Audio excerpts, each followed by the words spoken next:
Video को like व share करके अपने अन्य किसान साथियों तक ये उपयोगी जानकारी जरूर पहुंचाएं और चैनल को सब्सक्राइब करें।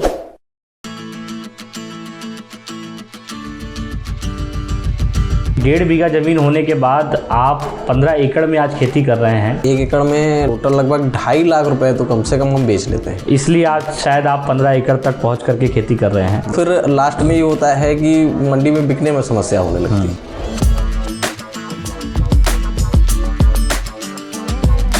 आप सभी किसान भाइयों को नमस्कार।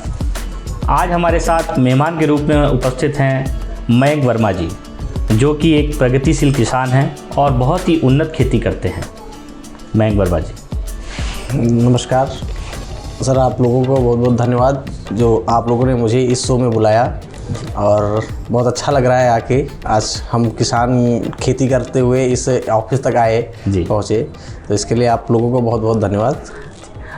मयंक जी, हमारा सोच यही है कि चूँकि किसान के खेत पे जा कर के आज बहुत सारे लोग पहुंच रहे हैं आपकी खेती को देखने जी, और हमारा ये उद्देश्य है कि जो एक कॉरपोरेट में जो लोग बैठे हैं आपको उस रूम तक लाना कि कैसे आपके इन खेत से जुड़ी हुई चीज़ों को, आपकी फसल को हम लोग कहाँ तक ले जा रहे हैं जी। और कौन लोग इसको देख रहे हैं। जो हमारे अन्य किसान हैं, जो बहुत सारे किसान बंधु हैं जो आपसे प्रेरणा लेके अपनी खेती में वो प्रयोग करना चाहते हैं, तो इसलिए हम लोग आपको यहाँ पर बुलाए हैं। अब मैं आप सभी किसान भाइयों को ये बताना चाहूँगा कि जैसे कि हमारा भारत देश कृषि प्रधान देश है और भारत को एक युवा देश भी कहा जाता है, तो हमें बड़ा अच्छा लगता है जब हमारे पिछले एपिसोड में आपने देखा होगा कि हमारे एक फार्मर आए थे जो स्ट्रॉबेरी की एक बहुत ही अच्छी खेती करते हैं, बहुत अच्छा मुनाफा कमाते हैं।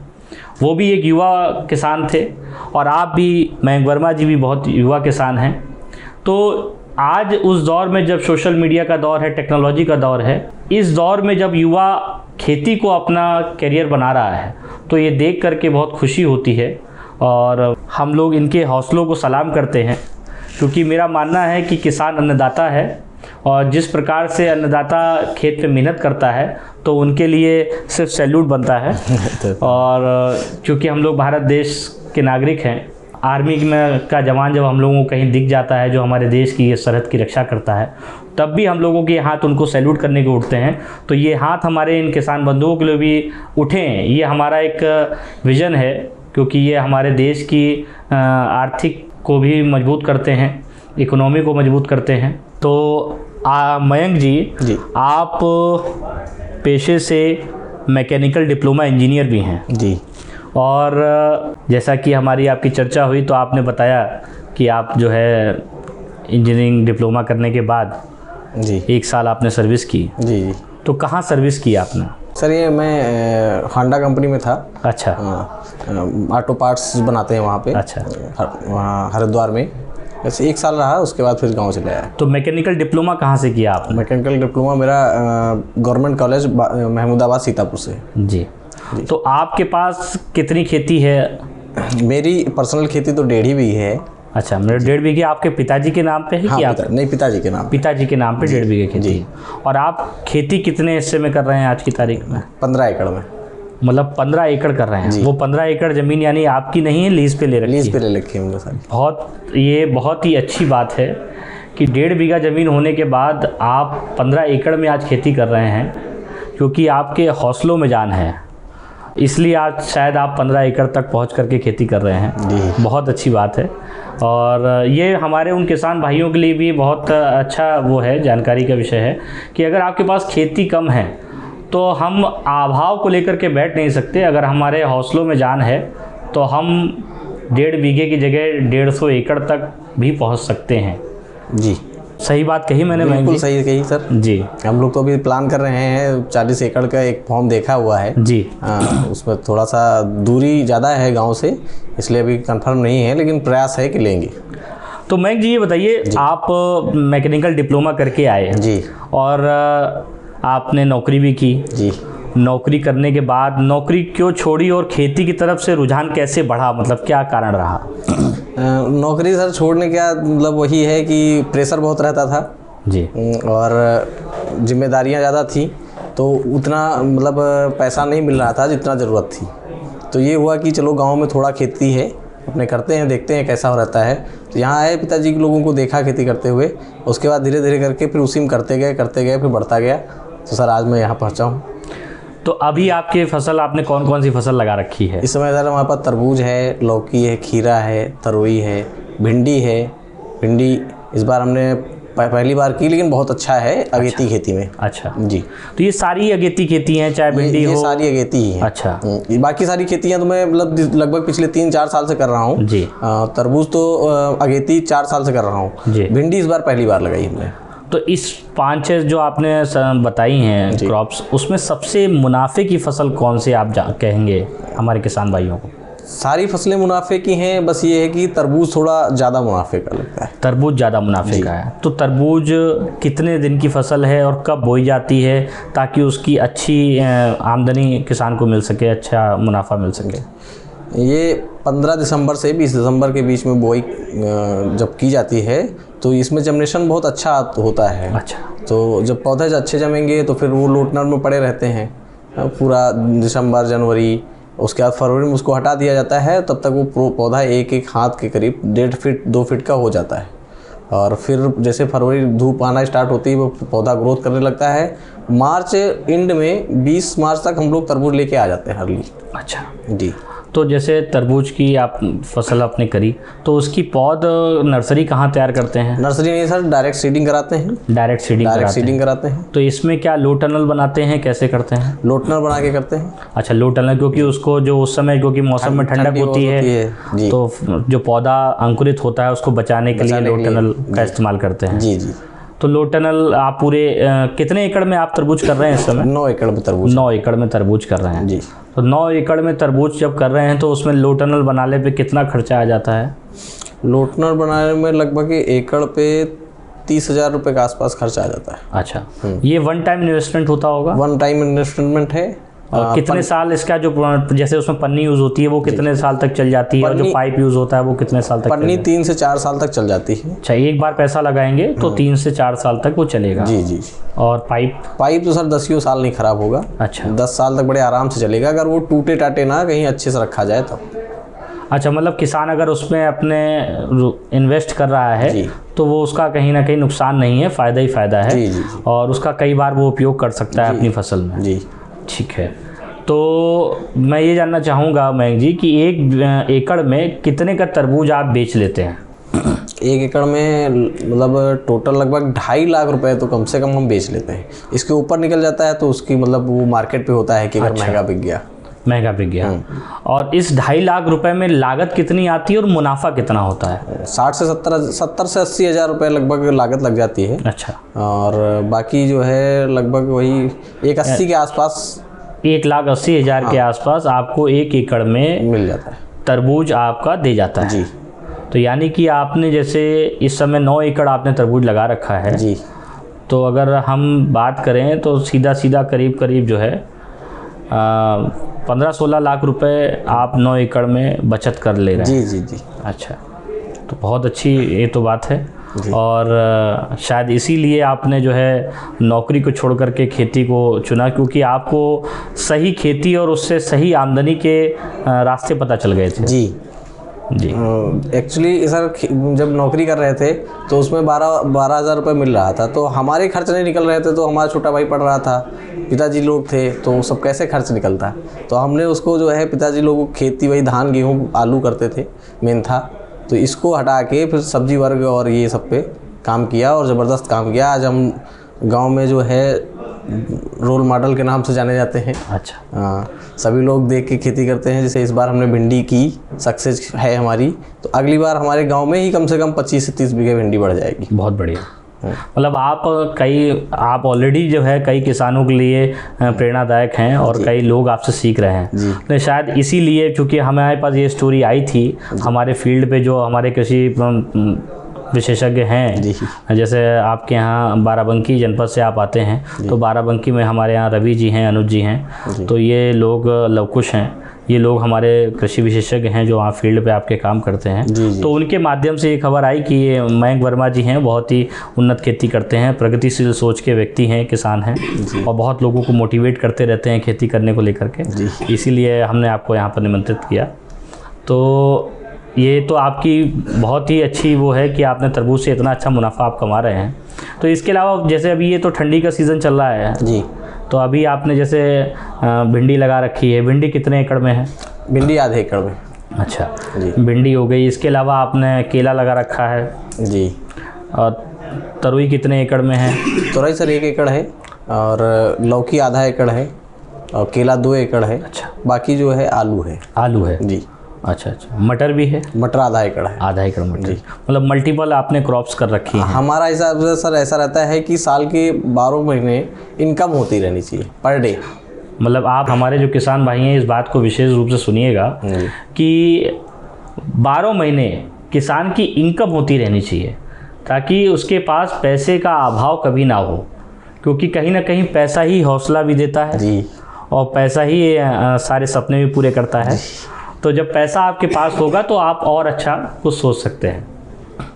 तो बहुत अच्छी बात है। इसके अलावा मयंक जी, तरबूज के अलावा ये तो ठंडी सीज़न है, इसके बाद आप क्या करेंगे?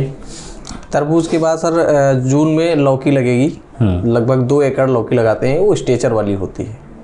और करेला, कद्दू, खीरा, ये सब बरसात में उस टाइम आएगा जब आम किसान नहीं करता है। बरसात में पानी भर जाता है खेत में, नॉर्मल जब खेती नहीं हो पाती, सब स्टेचर पर रहेगा बांस पे। और ये जो है लगभग करीब 7-8 एकड़ करते हैं हम लोग। बाकी जो है तो खेत छोड़ रखते हैं क्योंकि लगातार फसलें लेते रहते हैं तो हमारी मिट्टी भी ख़राब होती है। तो 2-3 एकड़ के लिए छोड़ रखते हैं। जैसे हमको बीन्स लगानी रहती है। अच्छा। तो उसके लिए धान नहीं लगा सकते क्योंकि बीन्स वाला खेत जो है अगर उसमें धान लगा देंगे तो बीन्स लेट हो जाएगी। ओके। तो फिर रेट नहीं मिलेंगे।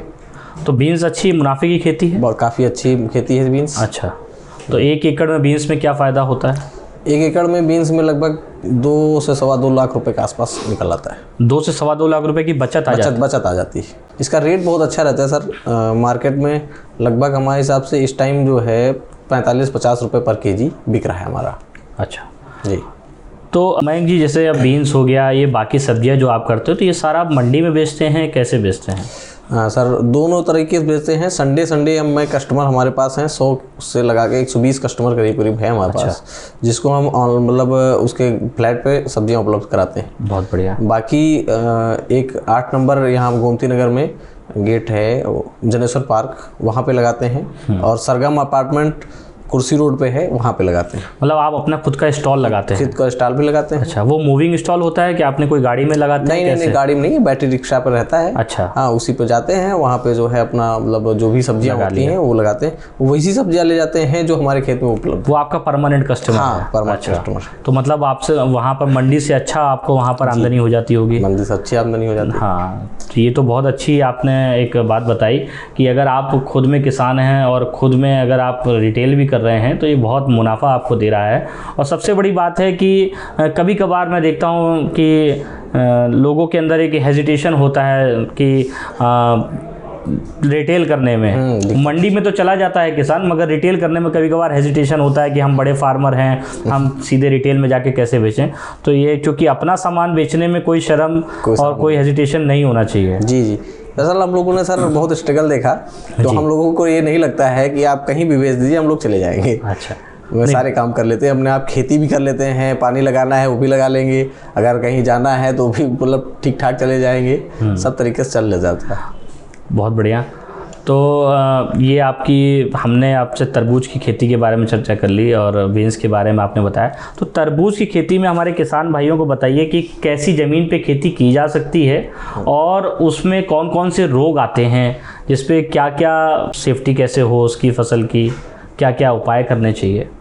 तरबूज लगभग सभी ज़मीनों में हो जाएगा जहाँ सीपेज होती है, पानी नमी ज़्यादा रहती है, दोमट मिट्टी बोलते हैं शायद उसको, तो उसमें नहीं करनी चाहिए। अच्छा। बाकी बलुई मिट्टी में भी हो जाएगी और नॉर्मल जो मिट्टी रहती है सब में हो जाएगा। और इसमें बीमारियों का मेन है कि गर्मियों में कीड़े बहुत लगते हैं। अच्छा। कीड़ों के लिए मैं किसान भाइयों से कहूँगा कि दवाइयाँ थोड़ा सा अवॉइड करें और IPM विधि अपनाएं और उसमें जो है 70 से 80% हम लोगों को बेनिफिट मिलेगा। दवाइयाँ कम डालनी पड़ेगी, इससे हम लोगों का स्वास्थ्य भी ठीक रहेगा और खाने वाला का भी स्वास्थ्य ठीक रहेगा। मतलब लेस पेस्टिसाइड इस्तेमाल करें जी, जिससे जो है मनुष्य के शरीर पे ज़्यादा समस्याएं ना हो, क्योंकि आज की तारीख में ज़्यादा उर्वरक और ज़्यादा पेस्टिसाइड से कहीं ना कहीं नुकसान हो रहा है जी। तो ये IPM जो विधि आपने बताई उस पर थोड़ा सा प्रकाश डालेंगे, थोड़ा सा हमारे किसान भाइयों को सरलता में बताएंगे कि ये विधि क्या है। जी, ये IPM विधि ये है कि जो हम लोग पहले परंपरागत खेती जो होती थी किसानों की, जो दादा लोग हमारे करते थे उस तरीके से, जैसे हम लोगों के खेत में पहले दादा लोग कहीं टायर जला के रख देते थे। हाँ। या डिबिया जला के रख देते थे उसको लालटेन टाइप से, या डिबिया में जला हुआ तेल चिपका के रख देते थे ताकि कीट कोई आए उसमें चिपक जाए। जी, तो वही है, बस इसका वही मतलब देसी जुगाड़ को IPM विधि का आज के दौर में IPM विधि का वो दे दिया गया है। तो इसमें सर जैसे स्टिपी स्टिक के नाम से जानते हैं, नीली पीली स्टिप पट्टी जो होती है उसमें चिपचिपा पदार्थ लगा रहता है, उसको लगा दिया जाता है। फेरोमोन ट्रैप होता है जो मतलब कीड़ा जो सुंडी होती है उसको पकड़ने के लिए उसमें मादा की खुशबू होती है तो नर आके फंस जाता है। अच्छा। हाँ, तो दोनों का मिलन नहीं हो पाता तो फिर अंडे नहीं होते। जी। तो उस प्रकार से एक रखा जाता है। लाइट ट्रैप आता है, लाइट ट्रैप एकड़ में 2 लगते हैं जी। और उसमें जो है शाम के टाइम वो अपने ऑटोमेटिक, आजकल तो सब सुविधाएं हैं तो ऑटोमेटिक जलता है, जाके जलाना नहीं है, लगा दीजिए ऑटोमेटिक जलता है, अपने आप बंद हो गया है। तो उसमें जो है बहुत सारे कीड़े, आप सुबह जाके देखेंगे तो बहुत सारे कीड़े जो हमारी फसलों को नुकसान करते हैं वो उसी में फंसे मिल जाएंगे। जी, नहीं ये तो बहुत अच्छी आपने विधि बताई है। इससे किसानों की कम से कम लागत में भी कमी आएगी। जब पेस्टिसाइड कम पड़ेगा तो लागत में भी कमी आएगी, जब लागत में कमी आएगी तो मुनाफा ज़्यादा होगा। तो ये बहुत अच्छी आपने विधि बताई। तो और कोई जटिल समस्या जो तरबूज में आती हो? सबसे बड़ी समस्या सर आती है कि अगर टाइम का ध्यान नहीं देते हैं किसान भाई तो फिर लास्ट में ये होता है कि मंडी में बिकने में समस्या होने लगती है। अच्छा, क्योंकि आप तरबूज अगेती करते हैं और आपका तरबूज मार्च तक आ जाएगा तो आपको बहुत अच्छा रेट मिल जाता होगा। हाँ सर, और सारा तरबूज आपको सप्लाई भी हो जाता होगा। जी बिल्कुल। तो मतलब किसान अगर अगेती खेती करे, क्योंकि मैं मानता हूँ कि जहाँ पर प्रकृति आपका साथ दे दे तो फिर वहाँ पर उपज ज़्यादा आती है, और जब आपके पास उपज होगी तो सबके पास उपज होगी तो मंडी में बहुत सारा माल आ जाएगा। तो फिर उस समय वो रेट कहो ना मिल पाए। नहीं मिलता है ना वो। हम लोगों का रेट सबसे कम रेट में जो बिकता है वो 10 से 12 के आसपास बिकता है। अच्छा। बाकी जब मंडी आम ओपन फील्ड में अभी लगेगा उसका जब मार्केट में वो पहुंचेगा तो उसका सबसे नीचे का रेट 8 रुपये रहेगा। अच्छा, तो आप हमारे किसान भाइयों को क्या सलाह देंगे तरबूज की खेती करने के लिए या अन्य सब्जी करने के लिए? थोड़ा ट्राई करें, सारी सब्जियां ट्राई करें, क्योंकि सर सब्जियों में भी प्रॉफिट बहुत है। बस ये है कि थोड़ा रेट का कंफर्म नहीं रहता किसान का कि कौन सी रेट कब रहेगा। थोड़ा उस पर चर्चा करें किसान भाई, अपना देखे आस पड़ोस की मंडी देखे कि हमारी मंडियों में क्या बिकता है और कब किस समय पे महंगा बिकता है, उस समय का ध्यान रखते हुए सब्जियां लगाएं। और तरबूज की खेती भी करें। तरबूज की हम लोग अगर बिना पेस्टिसाइड की खेती करते हैं थोड़ा सा तो बाहर ट्रांसपोर्ट हो जा रहा है तो सबसे अच्छी बात है, क्योंकि हमारे यहाँ के फेल हो जाता है टेस्टिंग में केमिकल की वजह से। तो केमिकल का इस्तेमाल कम करेंगे तो हमारा निकल जाएगा, तो यहाँ तरबूज होगा, बाहर लोग खाएंगे, बहुत अच्छा रेट रहेगा।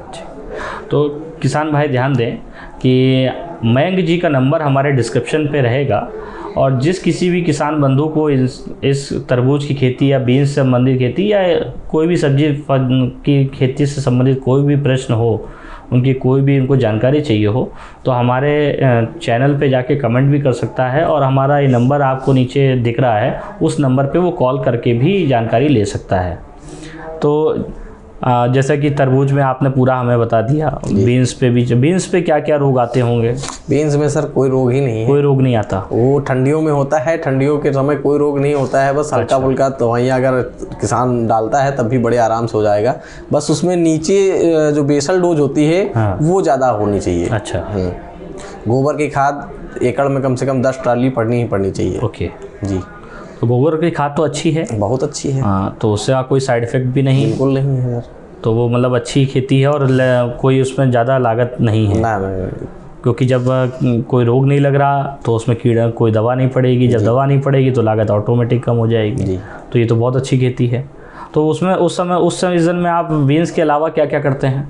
बीन्स के अलावा मटर रहती है, थोड़ा बहुत अगर टमाटर भी लगा देते हैं, थोड़ा सा लगाते हैं कि मतलब अपने खाने भर का भी हो जाए और थोड़ा जो हमारे 120 कस्टमर हैं उनके लिए भी हो जाए, बस इसके अलावा और कुछ नहीं करते। मटर रहती है तो वो लेट में तैयार होती थोड़ा, इस टाइम हमारी मटर टूट के ख़त्म हो गई है। हमने 40 रुपये के रेट में मटर बेची, अब तो मंडी में 20 रुपये बिक रही इस समय। ये बहुत अच्छी बात है। तो आपके परिवार में कौन कौन है मयंक जी? सब लोग खेती में हाथ बटाते हैं कि आप अकेले करते हैं, कैसे करते हैं? मैं सभी लोग हैं, मेरे माता पिता और भाई एक छोटा है, तो भाई तो पढ़ रहा है, बाकी हम और पापा दोनों लोग आपस में मिल के काम करते हैं। चलिए, बहुत अच्छा लगा आपसे बात करके, बहुत उपयोगी जानकारी आपने हमारे किसान भाइयों को दी है।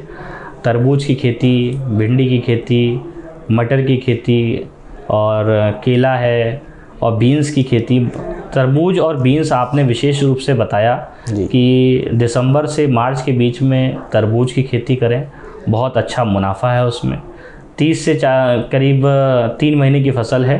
3 महीने की फसल में आप करीब 1,80,000 प्रति एकड़ बचा सकते हैं।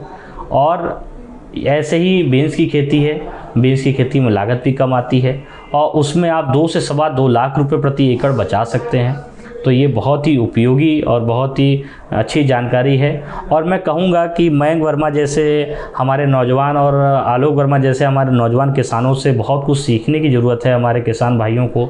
आज हमारे इस देश में जितने भी किसान बंधु हैं, कि आज इस देश में, युवा देश में देखिए, हमारा ये युवा किसान जो हैं प्रगतिशील सोच के साथ बहुत ही अच्छा कर रहे हैं। और बताइए 16 लाख 15 लाख रुपए एक 3 महीने में अगर ये बचा रहे हैं तो ये कहीं ना कहीं अपने घर को, अपने परिवार को बहुत आगे ले जा रहे हैं। इसलिए आप इस स्टूडियो में आए और आपने बहुत ही महत्वपूर्ण जानकारी साझा करी। आपका बहुत बहुत धन्यवाद Mayank ji. Thank you sir. नमस्कार आप सभी। नमस्कार। कृषि और पशुपालन से जुड़ी महत्वपूर्ण जानकारियों के लिए अभी सब्सक्राइब करें ग्रामिक का यूट्यूब चैनल। साथ ही इस वीडियो को लाइक, कमेंट व शेयर करके हमें अपनी प्रतिक्रिया जरूर दें।